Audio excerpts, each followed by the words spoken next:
Hi everyone! Welcome to Moral Vibe. Let's learn and grow together.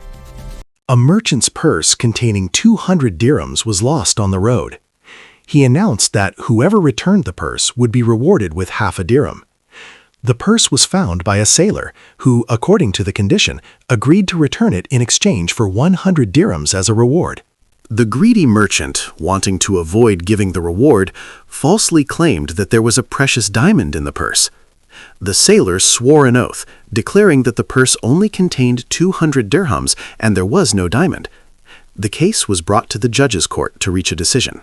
The judge asked the merchant for a full description of the diamond, and contradictions in his statements became evident. The judge realized that the story about the diamond was a lie. He decided that since the merchant had lied about the diamond, the purse did not belong to him, and the sailor could keep it. Thus, due to his greed, the merchant lost all the dirhams. Lesson: greed and lies lead a person to loss and disgrace rather than benefit.